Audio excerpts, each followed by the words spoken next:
So there we go. Okay, so we'll start with section 1, section A, which is usually a very chilled section. In this section, you should get 100%. And how we'll work through it is we'll try and get the answers to the questions that are being asked, but at the same time, also clarify what the other possible answers could have been and say why they are not correct. Okay, so let's start. So reading the first question, it says various options are provided. Of course, we know that. You read through the question and then you answer based on the selection that you are given. So 1.1.1 says products that consumers can use repeatedly to satisfy their needs for many years are called, and you have to fill in the blank. So there's a type of goods that are used repeatedly over a span of many years, which have a certain name to them, right? So we call these goods, the first option we are given is semi-durable, and the second option is non-durable, perishable, or durable. Now, the correct answer in this case could easily be maybe, let's say, if some of you are thinking semi-durable, maybe it's A. But why is it not A? Because semi-durable goods do not last for many years and years. They only last for a short while, maybe a medium term, couple of months, such as clothes, but they don't last for years and years. I know some of you are probably disagreeing with this because you have clothes that you've had since you were in primary school. But yeah, so in this case, the answer will be durable goods, right? So the answer to the first question is durable goods.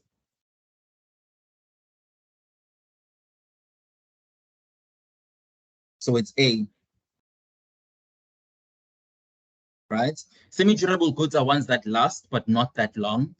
Non-durable goods don't last at all, and you could also classify them in the same category as you would perishable goods. So perishable goods are just like food and anything that doesn't last long.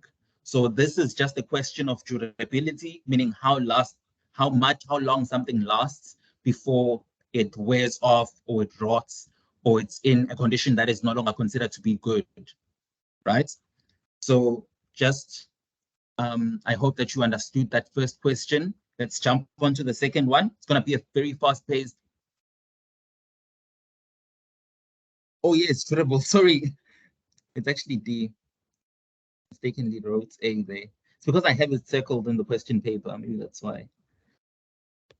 Okay, so yes, D is the correct answer. So durable, because these are products that can be used repeatedly to satisfy people's needs. Okay, so the second question says 1.1.2, the buying and selling of government securities to control the money supply is known as. So there are 3 ways in which securities or the money supply can be controlled. It's either you can, so there are 4 ways according to the answers that we've been given. It's either through moral suasion, it's cash reserve requirements, and open market transactions or interest rate changes. So the money supply implies the money that we have in the economy that people have access to, right? And how it is controlled in this case. So if you think about moral suasion, for example. So moral suasion is when the government or the monetary policy, the South African Reserve Bank, persuades banks to review their credit requirements and their credit granting policies so that they control how much money is in circulation, how much money is given to people. So that's moral suasion. While cash reserve requirements is the amount of money that the South African Reserve Bank requires banks to keep, right? So this is the South African bank requirement, also known as the central bank. The South African bank requires banks to keep a certain amount of money with them and not lend it out to people. So that's called a cash reserve requirement. And then open market transactions. Here, what happens is if you have government bonds, right? And then the South African bank, as well as commercial banks, which are your ABSA, FNB, Time Bank, and so on. So what happens here for open market transactions is that the South African Reserve Bank buys or sells government securities in order to influence the amount of money in circulation, which we know is obviously found in these banks, these commercial banks. So what happens is that the South African bank will either sell or buy these bonds from the banks to influence the money supply. So if the South African bank, which is the one that controls the money that's in circulation, buys from the banks, they're introducing money into the system, right? Because the money that is accessible to people is the money in the commercial banks. So if the South African Reserve Bank buys from the banks, they're introducing or injecting money into the economy, meaning there will be a higher money supply. But if they're buying bonds, then they are taking money away. If they are selling bonds, they are taking money away from circulation because they are taking the money that was in banks and hence accessible to the normal people and storing it elsewhere, right? So the answer to the buying and selling of government securities to control the money supply is open market transactions, which is the selling or buying of government bonds that's done by the South African Reserve Bank. I hope it made sense. Let's move on to the third one. And then they say public goods that are non-excludable and non-rival in consumption are called. Then we are given a list of options. There's a type of good that's non-excludable and non-rival. Non-excludable means that the use by one person cannot exclude the other person, meaning that it's completely accessible to all people. Non-rival means that there is no competition in the use of goods, meaning that if I use the good, you won't have less of it to use as well, right? Okay, so non-excludable, I said, you cannot exclude people from using those goods. And non-rival, it means once someone has used that good, it's not less for someone else to use. It's unlike food. When someone else eats, then there's less food for someone else to eat. So in this case, they say goods that are non-rival and non-excludable in consumption are called. So community goods is one of the options, collective goods, demerit, and merit goods. So community goods are goods such as defense force. If you think about the street lights example that I just gave, those goods are accessible to everyone, right? No one can be excluded from them. And because you walked where there were street lights doesn't make the lights less when someone else walks after you, right? So that's why community goods is going to be the correct answer in this case, right? So the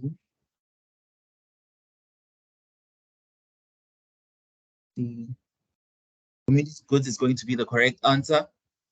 And collective goods can be excludable in the sense that collective goods can be imposed a charge.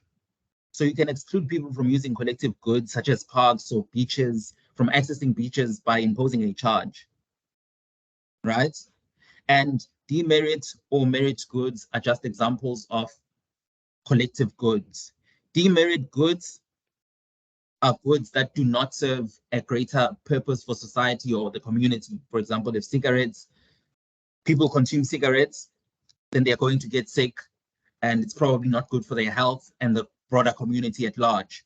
While merit goods are goods that serve a good purpose for society.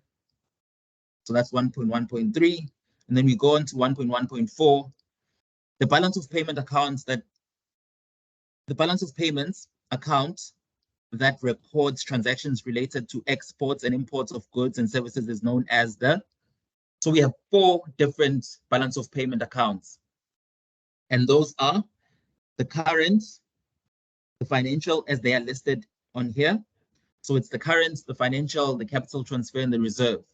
With the financial, we only record investments. So it could be direct investments, portfolio investments or other investments, but just investments that either people in South Africa are making outside of South Africa, or investments that people outside of South Africa are making into South Africa. But just to briefly explain what the balance of payment is on its own, it's a list of transactions that have taken place between South Africa and the rest of the world. So if South Africa interacts with any other country that is outside, then that's going to be recorded in the balance of payments, right? So in the current account, you fit in things such as the production, income and expenditure. So these are day-to-day transactions, buying and selling goods, transferring money to someone who is in another country.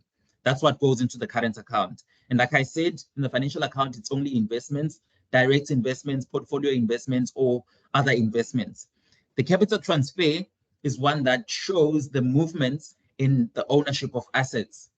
So capital transfer would usually constitute of maybe fixed assets that are being sold to people that are outside of South Africa, or fixed assets that are being bought by people inside South Africa from countries outside South Africa. I hope that makes sense. While the reserve account accounts for the changes in the value of currency reserves that the country has, foreign reserves, as well as gold. So if the value of gold changes over a span of time, that's going to be accounted for in the reserve account. If someone who used the dollar bought from us, and now we have that dollar within us in the country, if it changes in its value, that change is going to be accounted for in the reserve account. Okay. So the answer to the balance of payment account that accounts for the export of goods and services is going to be the current account, because it's where you import or export goods, services, and you transfer money to people, right, outside of the country. So the answer to that is going to be B, right? Okay. 1.1.5 says a trade protocol. So it's important to pay attention to these words because they could mean a lot, right? So pay attention to these words. Let me admit these people in. Okay, so pay attention to these keywords because they are the things that you can use to identify what the question is looking for. A protocol is like a law of sorts. So if you say a protocol, you're speaking about a law. It's like something that's written, like a policy document, right? Or a law. So a trade protocol that is meant to improve trade relationships between the United States of America and Africa is called there. And then the first answer they give you as an option is European Union. A union is an association. It's not a protocol. So obviously, European Union cannot be the answer, right? The Southern African Customs Union is also not a protocol. It's an association that helps countries within that union to have coordinated policies or make decisions that align to themselves. That's why they call them customs, because they are doing things in a similar way. Maybe they have the same trade policies, or maybe they trade amongst themselves freely, but that's just an association of a group of companies. It's not a protocol. African Growth and Opportunity Act. See, that's why I said it's important to pay attention to the wording that's used. So when they say a trade protocol that is meant to improve in trade relationships, you immediately know that it's going to be the African Growth and Opportunity Act. And then the multilateral monetary area is something that is derived in the Southern African Customs Union, but so it governs the policies within 4 countries. So it's Namibia, Botswana. No, Botswana is no longer part of this multilateral monetary area. It's Namibia, Lesotho, Swaziland, and then South Africa. So if you look up those countries, you realize that they have the same currency conversion for South Africa, as they're at par with the rand. So the currency that's used in Namibia is going to be 1 unit of that currency is going to be equal to 1 rand, unit of the currency in Lesotho is also going to be equal to 1 rand. So that's the multilateral monetary area. They have sort of that agreement to have all of their currencies be at par with the rand. But yes, while it improves trade relationships between the country, South Africa, and the ones that I've mentioned, Lesotho, Swaziland, and Namibia, it does not improve relationships between America and Africa, which is the reason why we are saying that C is going to be the answer for this one. Okay. So C is our answer. Time is moving quickly. 1.1.6 says a redress measure that aims to compensate citizens who lost their land due to discriminatory laws of the past is known as. So the one thing you need to take note is this is what it's aiming to compensate. When you compensate for something, it's not that you are returning it, but you can make up for it in a certain way. So you shouldn't immediately assume that when they say compensate for land, then they're going to give those people land. They can compensate for land by introducing grants, giving people money, and making properties accessible in a cheaper value than before, so that people are able to access property. So in this case, they say it's a redress measure that aims to compensate for citizens who lost their land, right? So land redistribution is the equitable division of land. So it can't be something that they say is a redress measure to compensate citizens who lost their land, because it's a redistribution measure. It's the equitable division of land, right? So it cannot be something that, it's not a redress measure for people who lost their land. And then the second option says property subsidy.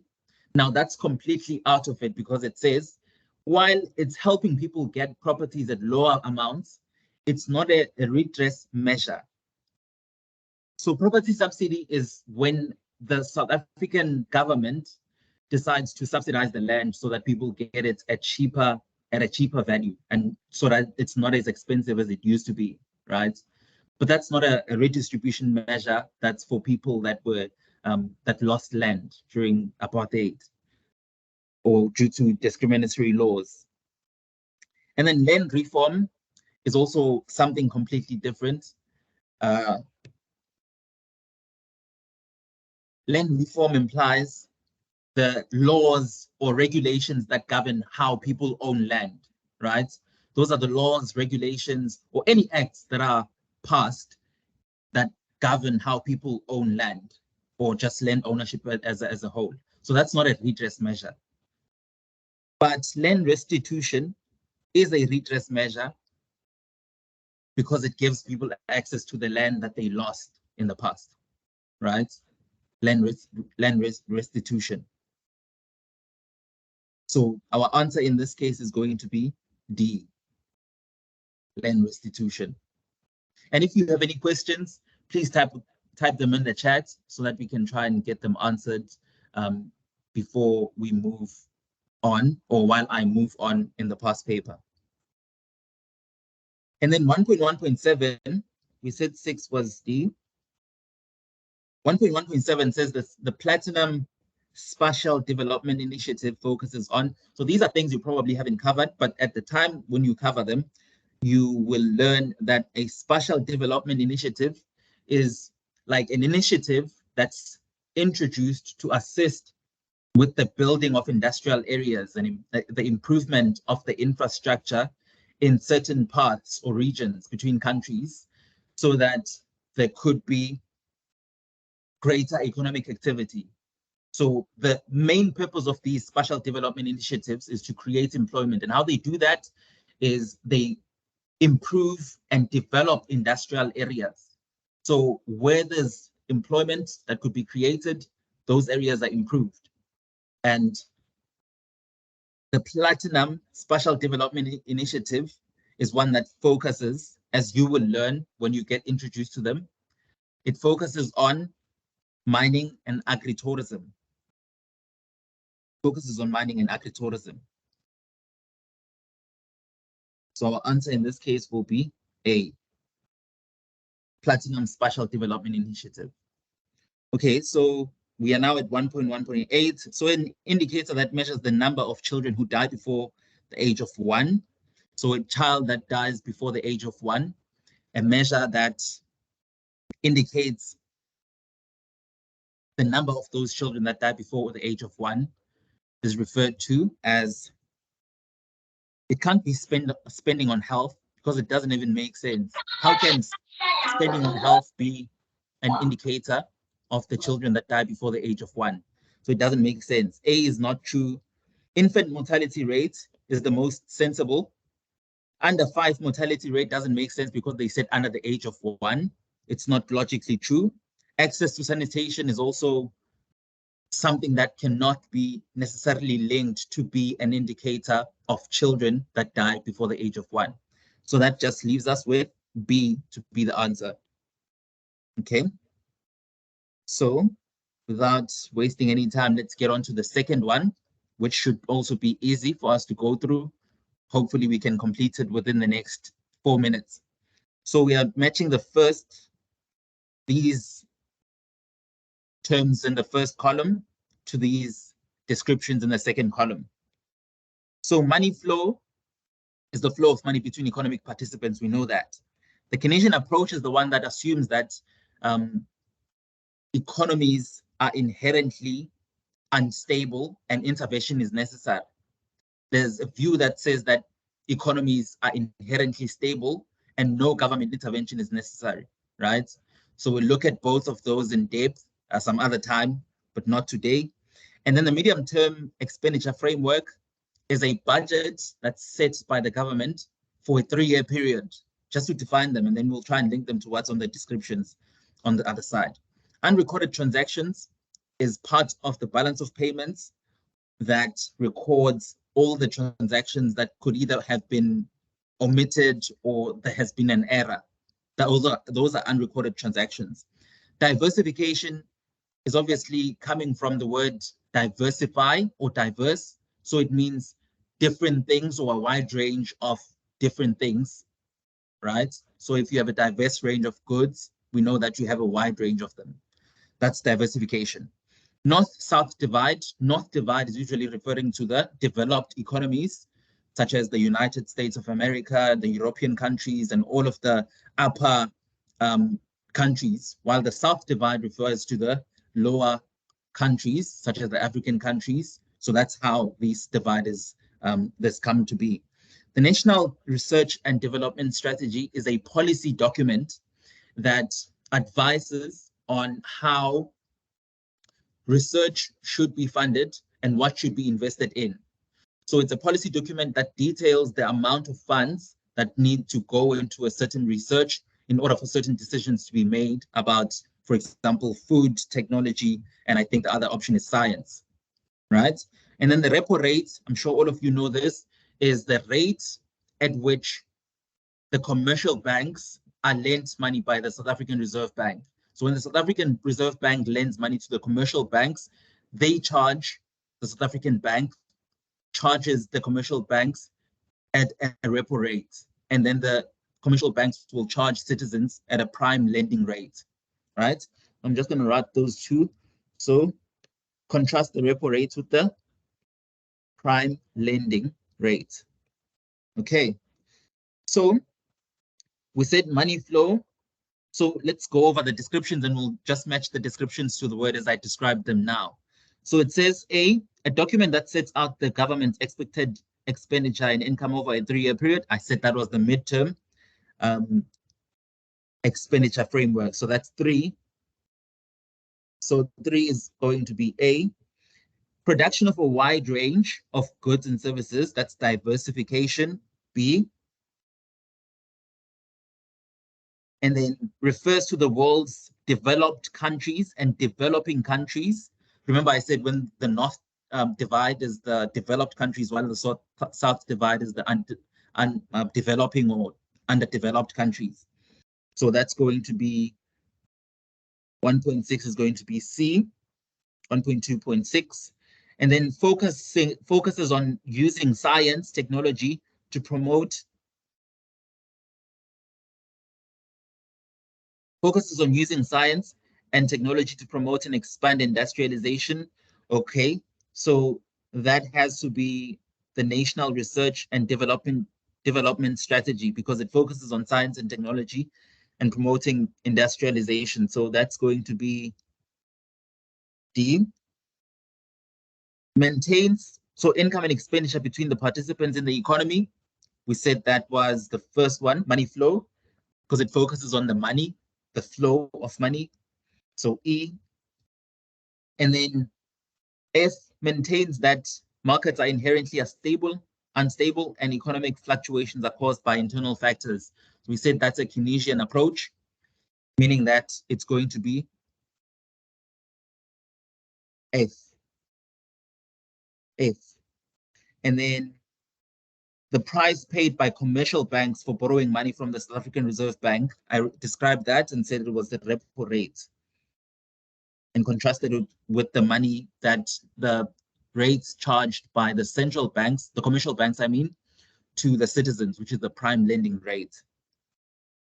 H maintains that markets are inherently stable and economic fluctuations are caused by external factors. So this is called the monetarist approach, where markets are considered to be inherently stable. It's considered the monetarist approach. So monetarist approach claim that the markets are inherently stable. An item in the balance of payments that caters for omissions and errors. We spoke about this. It's unrecorded transactions, so that's I. Okay. That's perfect. And then let's get on to the last part of the first section. It says give one term for each of the following descriptions. Write only the term next to the question numbers in the answer book. I'm sure you know that. You've seen it before. So the total market value, meaning the market prices, the total market value of all final goods and services produced by permanent citizens. You need to pay attention to these keywords because they tell you, they could be the difference between your answers. So total market value of final goods and services produced by permanent citizens of a country within a specific period. Let's say over a year, South Africans produce a certain value of goods. What is that called? It's called a gross national product. It's called gross national product. And how I sort of make myself remember this is link this to natives. So if it's gross national product, it's going to be natives, all the goods that are produced by natives of a certain country within a certain period of time is going to be the gross national product, while the gross domestic product are all goods produced within the borders of a country. So contrast with domestic GDP, gross domestic product, so within the borders of the country, while gross national product is by natives or permanent citizens of that country. Okay, hope it makes sense. When resources are allocated in such a way that no one can be made better off without making someone else worse off. So this is known as the Pareto efficiency, where you cannot make someone better off without making the other worse off. That's Pareto efficiency, right? So this third one says compares a country's export prices with its import prices by means of indices.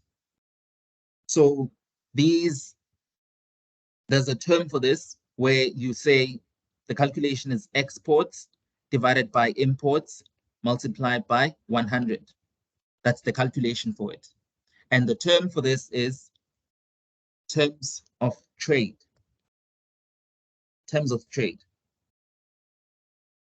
which essentially means how many imports can we buy from the exports that we make, right?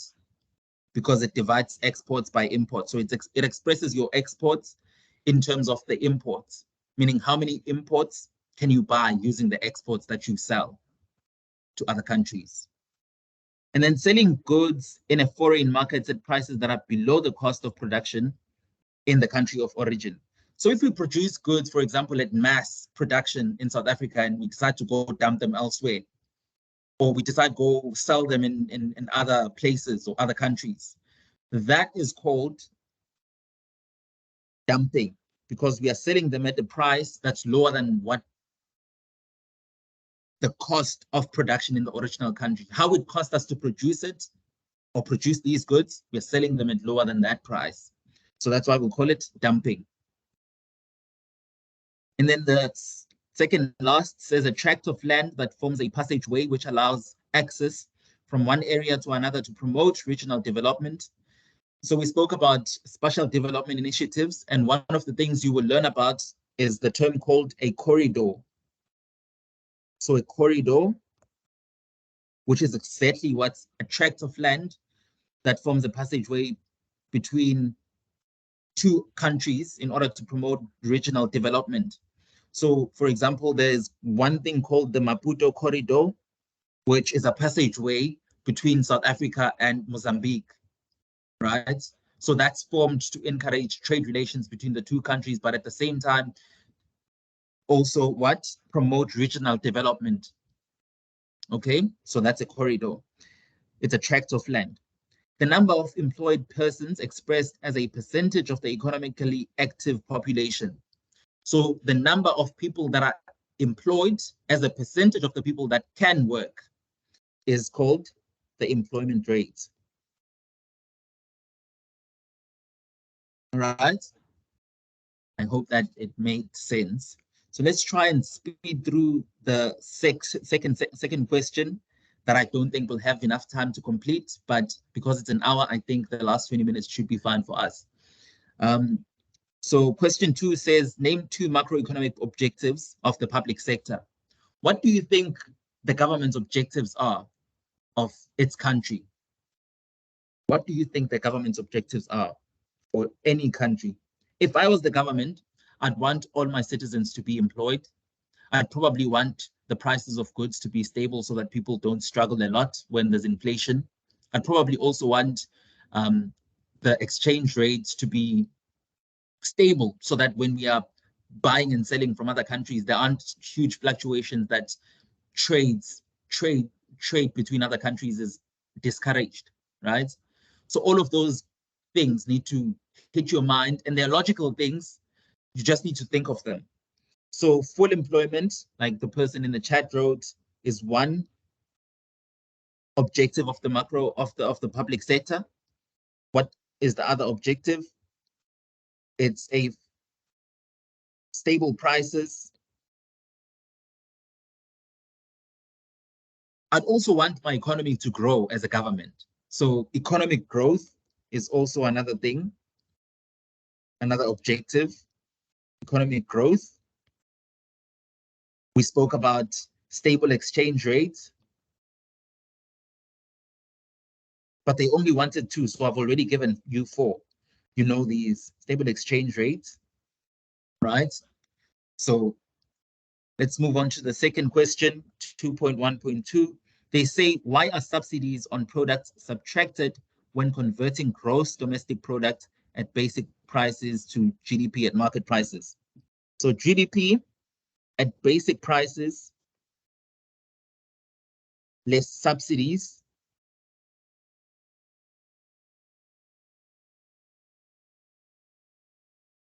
equals GDP at market prices. So the reason that GDP at basic prices, the reason that subsidies are on products are subtracted is because that makes it more representative of how much those goods are valued. And what they are valued is the market prices, despite the original costs, which we could call the basic prices. So you have the original costs and then the costs that people actually pay, right? So subsidies are subtracted because these are government incentives, or these are introduced by the government in order to reduce the amount of money that people have to pay. For example, if the government subsidizes bread, so people will actually pay less than they would normally, they would under normal circumstances and without a subsidy. Okay. Let's move on to the next one, 2.1.1. So there we are given the text table. It's a text table. They say that identify the marginal tax rate for a person earning between 216,201 and 337,800 per year. So this is the tax bracket that they're saying we should focus on, and asking us how much marginal tax rate does this person pay? Meaning how much above the start of this tax bracket does this person pay in taxes? So from 1 to 216, 200, this person will be paying 18%. And then from here, it jumps up. From here to 337, 800, this person will be paying 26%. So the margin is how much extra in taxes they are going to pay once they start hitting an income that's above 216,000. So that means it's the 26%. So the answer to the first question is 26%, right? That's the marginal tax. And it's not correct to, because I know there's someone who's probably thinking that the marginal tax is the difference between this tax and that tax. No, it's not. It's how much tax you will be expected to pay once you exceed this much within this tax bracket, right? So that's 26%. That's the marginal tax rate. And then they say, name the economic system in income tax system represented by the table above. Income tax system represented by the table above. So that is going to be the progressive rate of taxation. Now, you must contrast the progressive rate of taxation to the flat rate of taxation or the regressive rate of taxation. Progressive because the higher you earn, the more taxes you pay. Flat because you always just pay a flat amount. So in this case, progressive, we see that people that have, for example, above 2 million, they're going to pay taxes, marginal tax of 45%, which is higher. So the higher you earn, the more taxes you pay. That's why they call it progressive, because it grows with your income. While flat tax is like the 28% that is now reduced to 27% that's paid by companies. So always on net profit, you're just going to pay the 27%. And then the regressive is like VAT. VAT is 15% on products, but when you earn more, you're actually paying less as a fraction of your income in VAT. So the more you earn, the less VAT is sort of like a fraction of your income. That's why it's called regressive, because it decreases the more income you get, right?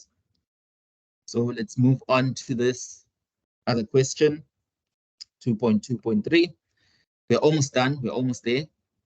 Briefly describe the term fiscal policy. Now, fiscal policy, we know that these are means initiated by the South African Reserve Bank or the government to control or influence the economic activity within a country. And what is economic activity? Economic activity is either the making, the purchasing, or the selling of goods and services, right? So in this case, the fiscal policy is the use of specifically taxation and government spending to influence the level of economic activity. So we influence how much people make, how much people produce, how much people purchase, and how much people sell by reducing or increasing taxes or reducing and increasing government spending. That's the fiscal policy. The monetary policy is doing the same thing or trying to influence the level of economic activity, but through interest rate changes and cash reserve requirements, right? So it could be interest rate changes or cash reserve requirements or open market transactions like we saw earlier and the likes. So explain the effect of high tax rates on taxpayers. I'm sure this one is a straightforward one. It's logical. If you think about it, it'll make sense. What would happen if you had to pay taxes at 80% of your income? What would happen? You must think about that logically. What would happen if you had to pay taxes at 80% as opposed to, for example, 18%. You'd have less to spend, right? So taxpayers are going to have less disposable income to spend on goods and services.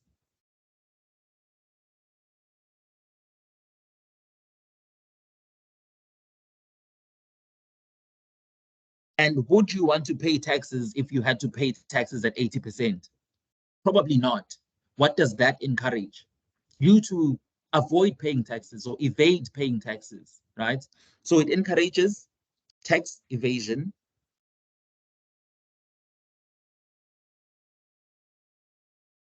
It encourages tax evasion. High taxes encourage tax evasion. And then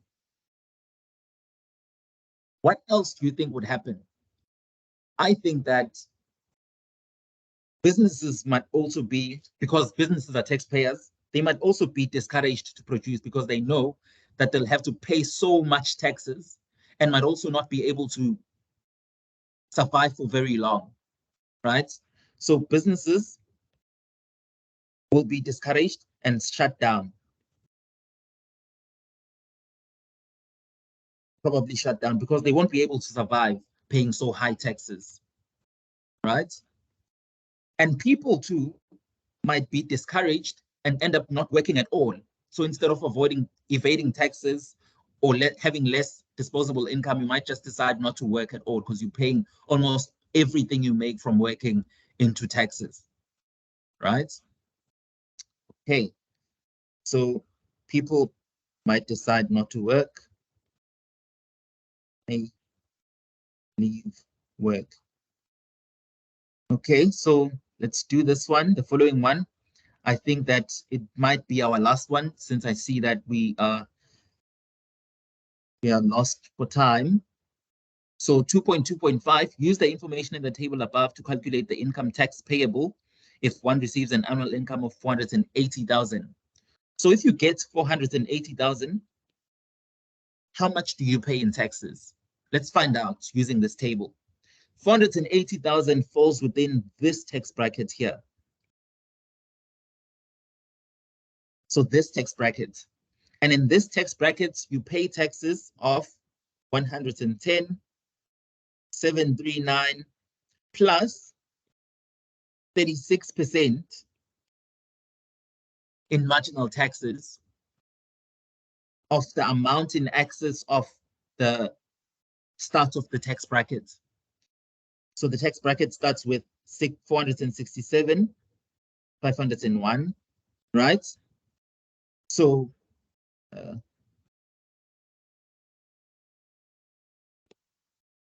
you would have to find the difference between the two. 480,000 minus that multiplied by 36%. That's the extra tax you get charged over this much, which has been calculated in the previous tax brackets. It's like a cumulative effect. So what's the total there? If anyone has a calculator, can you please calculate that for us?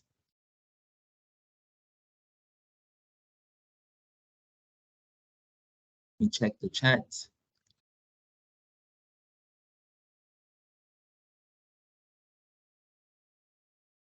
So the answer to this is 115,239. That's the answer to how much taxes would be paid by a person that earns 480,000 rands in annual income, right? Let's move on to the following questions, list of questions. These ones are not going to be long, but I'll try to not write everything in full so that I just explain what's going on and so that it can make sense, but also be efficient at the same time. So in this case, they say study the graph below and answer the questions that follow. We see that this is the foreign exchange market, and we are looking at the relationship between the exchange rate and the quantity of US dollars. So we look at the first question, which says, identify the original exchange rate in the graph above.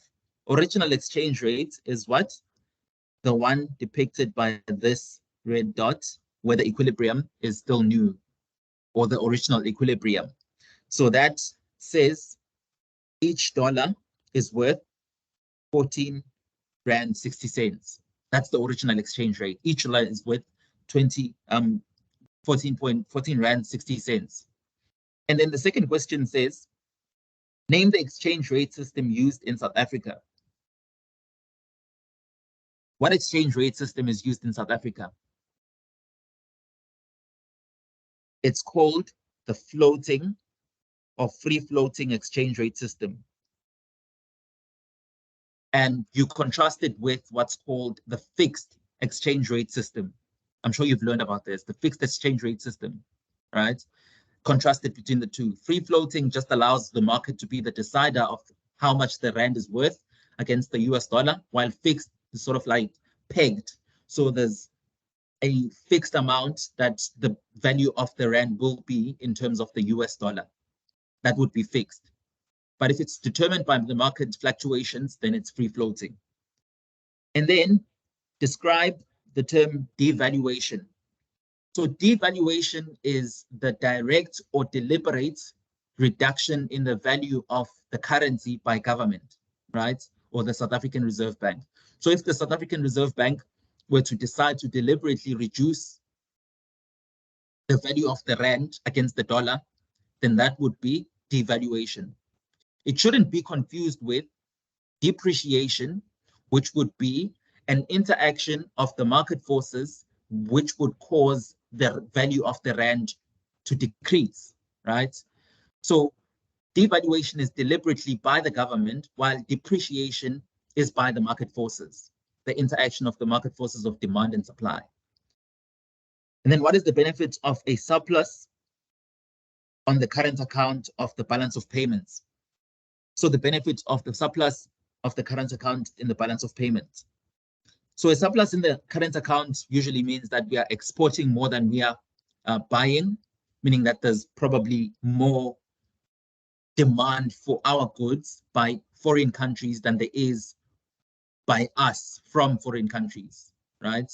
So it would mean that we have a net export. We're in a net export position. And that would, by extension, mean that there's more demand for our goods, meaning that the rand would probably appreciate, right?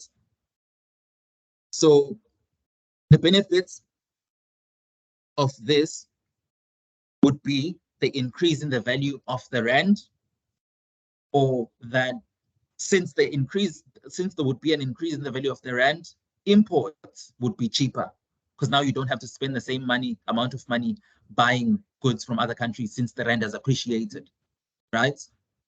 The country can also use part of that surplus to cover its debt. So it can pay debts using the balance of payments current account surplus, okay? So those are some of the things that could happen. Now, with reference to the graph above, explain the effect of the increase in demand for the US dollar on the value of the rand. So if we wanted more US dollars, if the demand for US dollars increased, what would happen to the value of the rand? It's illustrated on this graph. If you move from wanting 100 quantities of US dollars to 120 quantities, the value of the rand would move from 14.60 to 15 rands. So how that happens is, because we want so many dollars now,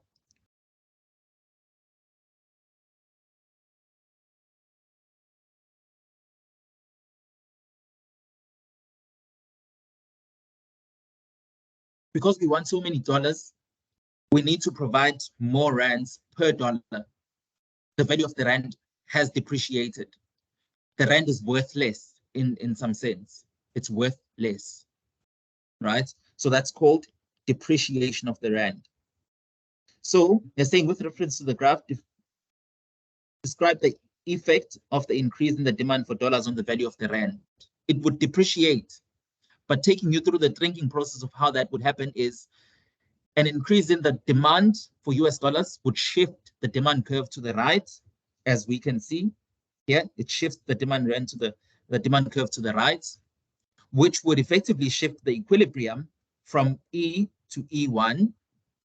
And then the price of the dollar would increase from 14 Rand to 15 Rand, which means that you need more South African rands to buy $1. And that would mean the value of the dollar has appreciated against the rand, or the value of the rand has depreciated against the dollar, or the rand is worth less now. Okay. And then let's do the last questions before we wrap up the masterclass. So explain the interrelationship between households and business. I think this one is a fairly simple one. If you have your households and your businesses, households. So whenever you have to define or describe something or explain something that is in the circular flow model, you should always remind yourself of how the flow happens. And usually there is a money flow, and real flow. And there are factors of production. There's labor, capital, entrepreneurship, and interest.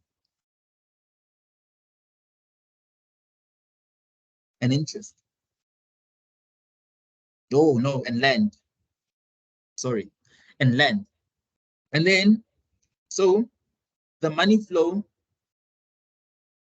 households are providing profits to businesses by buying from those businesses, right? So that is the money flow. So households buy goods and services from businesses, right? While businesses pay households for their labor, remuneration for labor. But you would obviously have to write these things in point form. So first thing is households buy goods and services from businesses. Businesses pay households for the provision of labor, services, and then households provide, now this is the real flow because it doesn't necessarily involve money. Households provide labor to businesses, while businesses provide goods and services, real goods and services to households, right?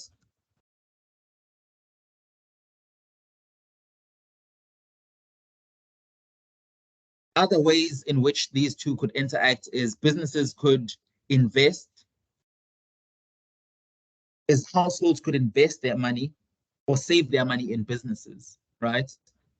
And businesses could pay households an interest in the money that the households have saved. Or businesses could pay households in dividends based on the investment made by the households. So those are all the interactions that could take place between the household and the businesses, right? Now that's an 8-mark question. 4 points would have been sufficient to get you all the 8 marks. Now, the last question before we wrap up, 2.5, says, analyze the problems faced by the South African government in providing public goods and services. What do you think the problems are in providing public goods and services? What are some government issues that prevent a seamless provision of goods and services, or public goods and services to be specific? So the first one might obviously be the lack of infrastructure. So because there is not sufficient infrastructure, public goods and services cannot be provided, right?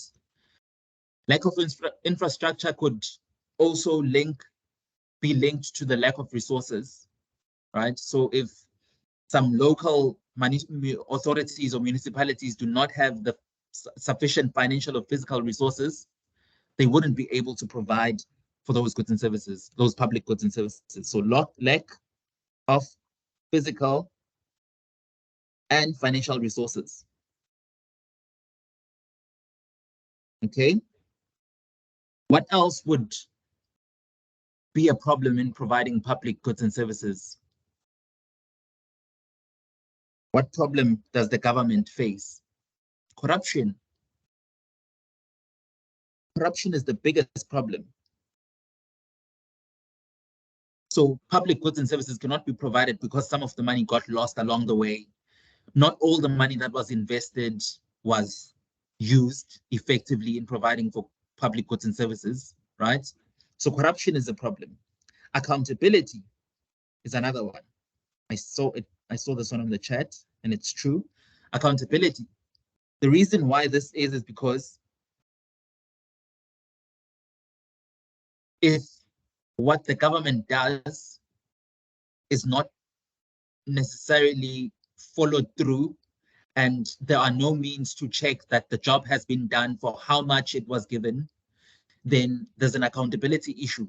We're not going to be able to verify that all the money that was invested was used and used effectively. So there is an accountability issue that people in the higher powers are not held accountable for the money that they're given. So hence the reason why there's a problem faced by the South African government in providing for public goods and services, right? And then another one is nepotism, which is the hiring of friends and families or just people that you're familiar with. Nepotism, which also goes hand in hand with corruption, would obviously mean that people are not qualified to be in those positions to make the right decisions for the public goods and services that are required. And therefore, if they don't have the right qualifications, they are not competent. They won't be able to do the job. So public goods and services are then not going to be provided at an optimal level because the people that are occupying the spaces that influence or control the provision of public goods and services are not competent, right? And also the last one, difficulty of assessing the needs. So it's difficult to tell what public goods and services are lacking where, right? Because this is such a huge country and it's difficult to get all those needs in check accurately. So that could be another reason why there are problems faced by the South African government in providing for public goods and services. Okay, so that wraps up our masterclass for today.